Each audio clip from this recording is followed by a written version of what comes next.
வணக்கம் நேர்களே, கடவுள் அருள் டிவி நேர்களுக்கு லக்ஷ்மி நாராயண வணக்கங்கள். இப்போ நம்ம பார்க்க போகிறது வார ராசி பலன் 16ஆம் தேதியிலேருந்து 22ஆம் தேதி வரை எப்படி இருக்க போதான்னு பார்க்க போகிறோம். எப்போதுமே சொல்கிறதாங்க, லக்னத்துக்கு பாருங்கள். ராசிக்கு பார்ப்பதை விட லக்னத்துக்கு பார்க்க ரொம்ப பர்ஃபெக்டாக இருக்கும். உதாரணமாக ஒரு மகர லக்னம் விருச்சிக ராசினா நீங்கள் விருச்சிக ராசிக்கான பலன்களை பார்க்கறத விட மகர ராசிக்கான பலன்களை பார்க்கும்போது ரொம்ப பர்ஃபெக்டாக இருக்கும். முதல்ல வர்றது பொது பலன்கள், அதுக்கப்புறம் தசாபுக்தி பலன்கள். உங்கள் ஜனனகால ஜாதகத்தில் என்ன தசாபுக்தி அந்தரங்கள் வருதோ அது மிங்கிள் பண்ணி பார்க்கும்போது ரொம்ப பர்ஃபெக்டாக இருக்கும். வீடியோட எண்டில் டிப் ஆஃப் த வீக் இருக்குது, மறக்காமல் பாருங்கள். விருச்சிக ராசி. விருச்சிக ராசிக்கு வந்து பார்த்திங்கன்னா உங்களோட ராசி அதிபதி வந்து பார்த்திங்கன்னா இப்போ 3ல் இருக்கார். 3 சம்மந்தப்படும் வேலையில் நிறைய மாற்றங்கள் இருக்கும். வேலையில் வந்து நல்ல வளர்ச்சி, நல்ல முன்னேற்றங்கள் வருவதற்கான வாய்ப்புலாம் ரொம்ப நல்லா இருக்குது. அதே நேரத்தில் வந்து பார்த்திங்கன்னா 2 மற்றும் 5ஆம் அதிபதியான குரு வந்து உங்களுக்கு 8ல் இருக்கும்போது குடும்பத்தில் தேவையில்லாத ஒரு பிடிவாதங்கள், குழந்தைகளோட பிடிவாதங்கள் கொஞ்சம் இருக்கும். ஸோ அது மட்டும் கொஞ்சம் அட்ஜஸ்ட் பண்ணி போனீங்கன்னாலே போதும். அதுக்கப்புறம் உங்களுக்கு 3 மற்றும் 4ஆம் அதிபதியான சனி 5ல் வக்கரமாக இருக்கும்பொழுது உங்களுக்கு முயற்சிகள் பெருசாக இருக்கும். அதே மாதிரி வந்து பார்த்தா வீடு சொத்துக்கள் சம்மந்தமான விஷயங்களில் வருமானங்கள் கொஞ்சம் டிலேடாக வரமான ஃபீலை கண்டிப்பாக இருக்கும். அதுக்கப்புறம் பார்க்கும்போது உங்களுடைய 6ஆம் அதிபதி. ஸோ 6ஆம் அதிபதியான செவ்வாய் 3ல் இருக்கும்போது வேலையில் நிறைய மாற்றங்கள் இருக்கும். ஸோ உங்களுடைய பேட்டர்ன் ஆஃப் ஒர்க் வந்து கொஞ்சம் கொஞ்சமாக சேஞ்ச் பண்ணுவீங்க. நல்ல ஒரு வளர்ச்சியான விஷயத்துக்காக நிறைய போராட்டம் எல்லாமே ஜெயிக்கிறதுக்கான இப்போ நல்லாயிருக்கு. அதுக்கப்புறம் உங்களுக்கு 7ஆம் அதிபதியான சுக்கிரன், 7ஆம் அதிபதி சுக்கிரன் வந்து பார்த்திங்கன்னா 4ல் இருக்கும்போது உங்களுக்கு வந்து வீடு மனை சொத்துக்கள் அமைவதற்கான வாய்ப்பு, சொந்தத்திலேயே வந்து திருமணம் முடிவதற்கான வாய்ப்பு ரொம்ப நல்லாயிருக்கு. 8ஆம் அதிபதியான புதன் உங்களுக்கு வந்து 4ல் இருக்கும்போது கொஞ்சம் வீடு பராமரிப்பு வேலைகள் கொஞ்சம் வேலை வைக்கும். சில நேரம் வண்டி வாகனங்கள் வந்து உங்களுக்கு கொஞ்சம் பழுது பண்ணுற மாதிரியான விஷயங்கள்லாம் இருக்கிறதுனால கொஞ்சம் கவனமாக பார்த்துக்கணும்.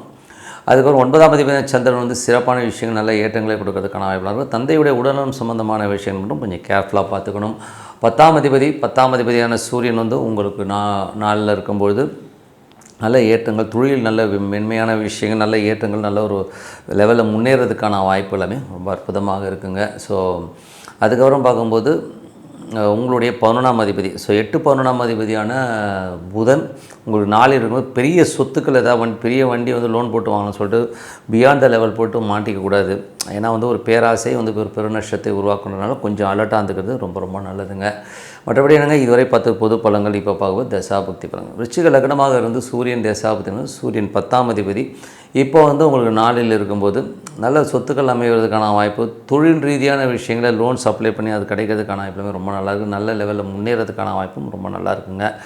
அதுக்கப்புறம் துலா லக்னமாக வந்து சந்திரன் தசாபுத்தி, சந்திரன் வந்து வீடு மனை சொத்துக்கள் அமைவதற்கான வாய்ப்புகளும் ரொம்ப அற்புதமாக கொடுத்ததுங்க. ஸோ தொழில் வந்து அடுத்த கட்டத்துக்கு முன்னேறதுக்கான வாய்ப்புகளும் ரொம்ப நல்லாயிருக்கு. அதுக்கப்புறம் துலா லக்னமாக வந்து விருச்சிக லக்னமாக இருந்து உங்களுக்கு வந்து செவ்வாய் தசாபுத்தி அந்தரங்கள். செவ்வாய் வந்து பார்த்திங்கன்னா உங்களுக்கு 6ஆம் அதிபதி. ஸோ 6ஆம் அதிபதியாக இருந்த ஒரு 3லும் வேலையில் நிறைய மாற்றங்கள் இருக்கும். வேலையில் வந்து அடுத்த கட்டத்துக்கு போகிறதுக்கான வாய்ப்புகளுமே நிறைய இருக்குங்க. அதில் வந்து நல்ல முன்னேற்றங்கள் கிடைக்கிறதுக்கான வாய்ப்பும் நல்லா இருக்குங்க. விருச்சிக லக்னம் வந்து ராகு தசாபுத்தி. ராகு வந்து பார்த்திங்கன்னா உங்களுக்கு என்ன விஷயம், ராகு இருக்கிறது 4ல் இருக்காருங்க. ஸோ கொஞ்சம் கணவன் மனை உறவு, வீடு, தாயார் சம்மந்தமாக கொஞ்சம் ஈகோ கிளாஷஸ், கொஞ்சம் எமோஷன்ஸ்லாம் இருக்கும். ஸோ அது மட்டும் கொஞ்சம் அட்ஜஸ்ட் பண்ணிட்டு போனீங்கன்னா எல்லாமே சிறப்பு தான். மற்றபடி வந்து பார்த்திங்கன்னா விருச்சிக லக்னமாக வந்து குரு தசாபுத்தி. குரு வந்து பார்த்திங்கன்னா உங்களுக்கு 2-5ஆம் அதிபதி 8ல் இருக்கும்போது குழந்தைகளோட பிடிவாதம், குடும்பத்திலும் பார்த்திங்கன்னா தேவையில்லாத ஒரு ஈகோ கிளாஷஸ் வரதுக்கான கொஞ்சம் கவனமாக ஹேண்டில் பண்ணுறது ரொம்ப ரொம்ப நல்லது. விருச்சிக லக்னமாக இருந்து சனி தசாபுத்தி அந்தரங்கள். சனி வந்து பார்த்திங்கன்னா 3-4ஆம் அதிபதி 5ல் இருக்கும்போது குழந்தைகளோட வளர்ச்சி ரொம்ப நல்லாயிருக்கும். பழைய சொத்துக்களை விற்று புது சொத்துக்கள் வாங்கலாங்கிற எண்ணங்களை எல்லாமே கண்டிப்பாக கொடுக்குங்க. விருச்சிக லக்னமாக வந்து புதன் தசாபுத்தி. புதன் வந்து பார்த்திங்கன்னா உங்களுக்கு 8ஆம் அதிபதி 4ல் இருக்கும்போது கொஞ்சம் அகலக்கால் வைக்காமல் இருக்கிறது ரொம்ப ரொம்ப நல்லது.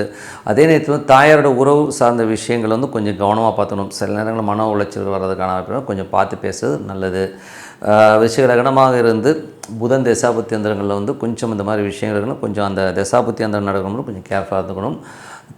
விருச்சிக லக்னமாக இருந்து கேது தசாபுத்தி. கேது வந்து பார்த்திங்கன்னா 10ல் இருந்து அது சுக்கிரனுடைய சாதத்தில் வந்து ஏதாவது லோன் போட்டு வீடு வாங்கலாம். தொழில் ரீதியான விஷயங்கள், வீடை மார்ட்கேஜ் வச்சு ஒரு சொத்து வாங்குறது, இல்லை வண்டி வாகனங்கள் தொழில் ரீதியாக வாங்கிறதுக்கான வாய்ப்பு எல்லாமே கண்டிப்பாக இருக்குங்க.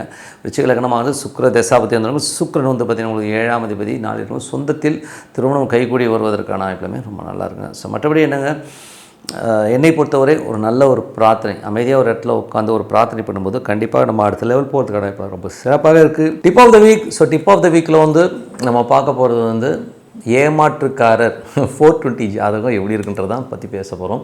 ஸோ 420ன்னு வரும்போதே ஒரு 2 காம்பினேஷன்ஸ் இருக்குங்க. ஒன்று மேஜராக வந்து இந்த சனி புதன் இந்த காம்பினேஷன்ஸ் தான் வந்து எப்போதுமே வந்து இந்த 420க்கான விஷயங்களை கண்டிப்பாக கொடுத்துரும். ஏன்னா யாருடைய ஜாதகத்தையாச்சும் இந்த சனி புதனுடைய இணைவு இருக்குது, இல்லை ஒரு பார்வையில் வரும்போது இவங்க மட்டும்தான் கொஞ்சம் கிரிமினலாக செயல்படுவாங்க, கொஞ்சம் ஏடாகுடமான ஒரு விஷயங்கள்லாம் பண்ண ஆரம்பிப்பாங்க. அது கூட ராகுவும் சேர்ந்துருச்சுன்னா இவனுடைய ரேஞ்ச் வந்து வேறு மாதிரி ஆயிரும். ஸோ அந்த மாதிரி ஒரு கேரக்டரைசேஷன். சரி, அது என்ன தான் பண்ணும்? இப்போது ஒருத்தருடைய ஜாதகத்தில் வந்து சனி புதன் ரெண்டுமே ஒன்றா இருக்குன்னு வச்சுப்போமே. சப்போஸ் சனியுடைய டிகிரி, நாங்கள் அந்த ஒரு கட்டம் இருக்கும், அது ஒரு டிகிரின்னு ஒரு கணக்கு இருக்குது. ஸோ அதில் வந்து சனியுடைய டிகிரி கம்மியாகவும் புதனுடைய டிகிரி அதிகமாகவும் இருக்கிற பட்சத்தில் அப்போ வந்து இவர் வந்து ரொம்ப கிரிமினலான வேலைகள் எல்லாம் பண்ண ஆரம்பிச்சிடுவார். ஸோ இப்போ வந்து யார் கிரிமினல்? புதன் டிகிரி அதிகமாக இருக்கிறவங்க வந்து பயங்கரமான கிரிமினலாகவும் ரொம்ப மோசமான என்ன சொல்கிறது, தோளில் கை போட்டு அழகாக வந்து சோழியை முடிச்சுட்டு போகிற ஒரு கேரக்டராக தான் இருப்பாங்க. உதாரணத்துக்கு சொல்லணுன்னா, எனக்கு தெரிஞ்ச ஒரு நண்பர் ஒருத்தர் இருக்கார். நண்பர்னு சொல்கிறத விட நண்பர் சொல்கிறது கூட பயமாக இருக்குது. எனக்கு தெரிஞ்சவர்னு வச்சுப்போமே. ஸோ தெரிஞ்சவர் இப்போ அப்படி அந்த ஆளுக்கு வந்து சரியான வேலை வாய்ப்பே கிடையாது. ஆனால் என்ன பண்ணுவோம் அப்படின்னா, அப்படி உட்காந்துட்டே இருப்பா. அப்படி அவர்கிட்ட போய் ஒன்று போனேன். போயிட்டு என்ன ஏன் அப்படின்னா, இல்லை என்ன உட்காந்துருக்கீங்க, வேலைக்கெல்லாம் போகலேன்னு. வேலைலாம் ஒன்றும் இல்லை, ஏதாவது ஆடு மாட்டுமா, என்னது ஆடு மாட்டுமான்னு தான் காத்திருக்கிறேன், வந்துச்சுன்னா வெட்டிட வேண்டியதான் ஆடினான். ஏய் என்னப்பா சொல்கிறேன்னா, இல்லை அதான் வெயிட் பண்ணிகிட்ருக்கேன், யாராவது மாட்டினான். ஸோ அந்த அவரோட ஜாதகத்தில் பார்த்தீங்கன்னா இந்த அமைப்பு சூப்பராக வேலை செய்யும். ஏன்னா அவருக்கு சனி புதன் அவ்வளோ அழகாக இருக்கும். இவர் மனுஷனுக்கு வந்து பொழப்பே என்னென்னா, உழைச்சி சம்பாதிக்கிறது. இப்போ 10 நாள்னால் உழைக்காமல் மற்றவனை ஆட்டையே போடுறதே வந்து அவருக்கு ஒரு குறியாகவே இருப்பா அப்படி. ஸோ அந்த மாதிரி ஒரு கேரக்டரைசேஷன் கிட்டத்தட்ட வந்து ரொம்ப ஏடாகணும் அந்த மாதிரி.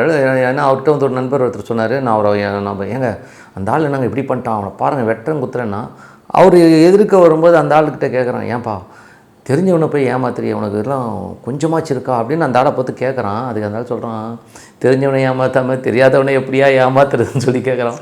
ஸோ அந்த அளவுக்கு பக்கா கிரிமினல். ஸோ இந்த அமைப்பு வந்து ஜென்ரலாகவே வந்து பார்த்திங்கன்னா இந்த சனி புதன் காம்பினேஷன்ஸ்க்கு ரொம்ப பர்ஃபெக்டாக உட்காரும். அவங்க தான் வந்து ரொம்ப, ஏன்னா புதனுங்கிறது வந்து ரொம்ப கிரிமினலாக செயல்படும். கூட சனி ராகு இதெல்லாம் ரொம்ப மல்டி கிரிமினல் ஆகிடுவாங்க. ரொம்ப ஏடாகூடமாக எப்படிலாம் ஸ்கெட்ச் போட்டு கிரிமினல் தனம், இந்த ஒரு சதுரங்க வேட்டையின் படம் பார்த்துருப்போம் இல்லையா. ஸோ அந்த மாதிரி ஒரு கிரிமினல் வேலை எல்லாமே பண்ண ஆரம்பிப்பாங்க. ஸோ அதனால் சனி புதன் சேர்க்கை உள்ளவர்கள், சப்போஸ் சனி டிகிரி அதிகமாக இருந்து புதன் டிகிரி கம்மியாக இருந்தால் இவன் தான் ஏமாறுறானே. ஓகேங்களா, இப்படி இருக்குது. ஏன்னா சனி புதன்லேயே வந்து சனி டிகிரி ஜாஸ்தியாகி புதன் வந்து கம்மியாக இருந்ததுன்னா இவன் தான் ஷார்ட் பீரியடில் வந்து பணம் வருது, இந்தாங்க எனக்கு ஒரு 5 லட்ச ரூபா கொடுக்குறேன், நீங்கள் 5 கோடி பண்ணி கொடுங்கன்னு சொல்லிட்டு ஏமாறுறதெல்லாம் வந்து இந்த மாதிரி ஒரு கேரக்டர்.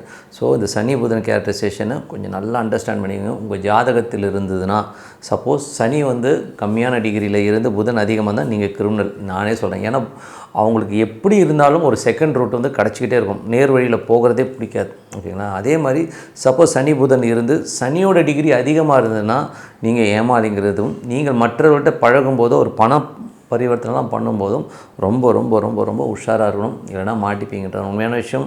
ஸோ மற்றொரு நிகழ்ச்சியில் பார்ப்போம். உங்களிடம் விடைபெறுவது உங்கள் லக்ஷ்மி நாராயணன். நன்றி, வணக்கம். கடவுள் அருள் டிவியை பார்த்தமைக்க நன்றிகள். மேலும் இது போன்ற தகவல்களை தெரிந்து கொள்ள கடவுள் அருள் டிவியை சப்ஸ்கிரைப் செய்யுங்கள். மறக்காமல் பெல் ஐக்கானை கிளிக் செய்யுங்கள்.